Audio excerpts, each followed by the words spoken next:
Jasad seorang bocah berusia 7 tahun ditemukan di dalam karung. Sebelumnya korban hilang sejak awal pekan lalu.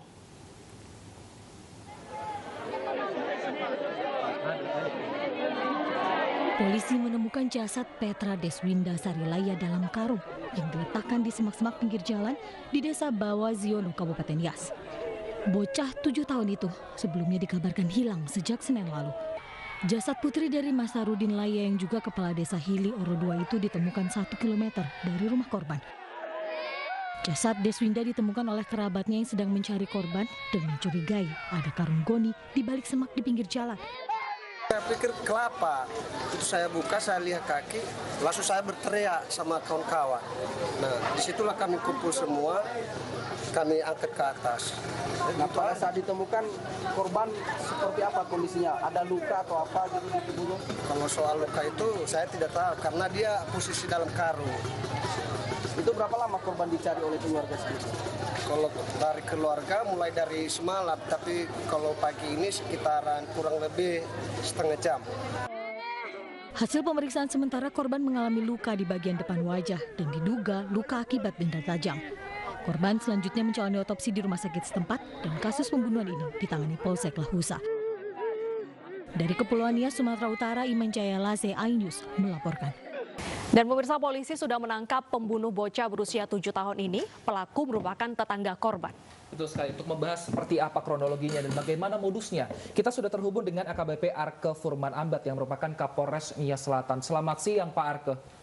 Selamat siang, Mas Wilson. Baik, Pak Arke, seperti apa modus dari pembunuh ini? Karena pembunuh kan berarti tetangga korban yang sebenarnya sudah kenal dengan keluarga korban. Baik, Mas Wilson. Berdasarkan hasil pemeriksaan yang sudah kita lakukan dari hari kemarin sejak kita amankan yang kita duga sebagai pelaku pembunuhan. Jadi modus yang dilakukan oleh tersangka dengan mencekik leher korban. Mencekik leher korban, kemudian korban melawan sehingga tersangka melakukan pemukulan dengan menggunakan batu. Itu yang menyebabkan luka di kepala yang mengakibatkan korban meninggal. Kalau motifnya apa, Pak? Karena kan bocah ini baru usia 7 tahun. Apa salah bocah yang sehingga menyebabkan pelaku membunuh bocah ini?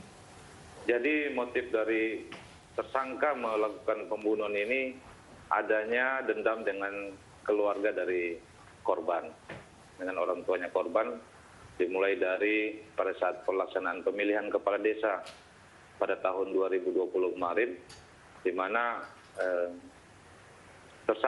keluarga tersangka itu mengikuti kontestan pemilihan kepala desa dan kalah dengan ayah korban yang menjadi kepala desa.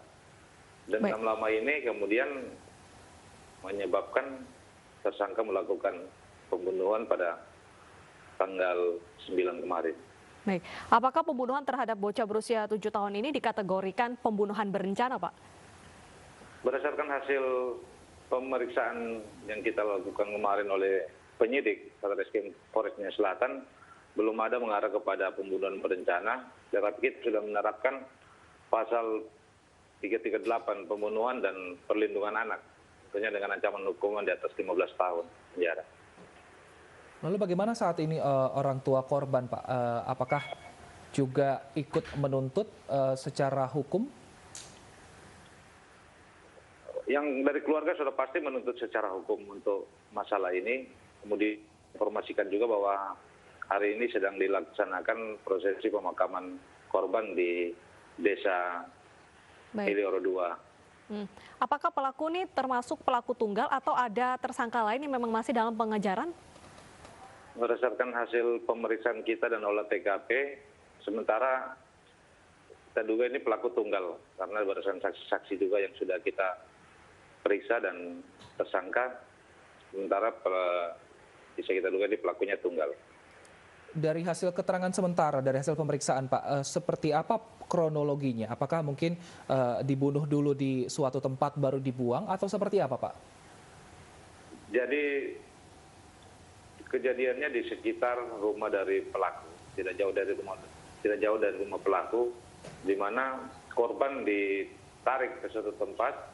Karena ada perlawanan, kemudian tersangka melakukan pencekikan di leher korban. Pada saat korban melawan, kemudian tersangka melakukan pemukulan dengan menggunakan batu yang menyebabkan luka di kepala dan korban meninggal. Kemudian korban diletakkan di semak-semak sambil tersangka kembali untuk mengambil karung yang digunakan untuk membungkus korban dan membuang lagi ke tempat di desa sebelahnya, sebelah dari desa Helioro 2 yaitu desa Wawajiono yang sekitar jaraknya 1 kilometer dari desa Helioro 2. Baik, terima kasih Pak Arke atas informasinya. Kami menunggu bagaimana hasil dari penyelidikan terbaru nanti ke depannya. Terima kasih.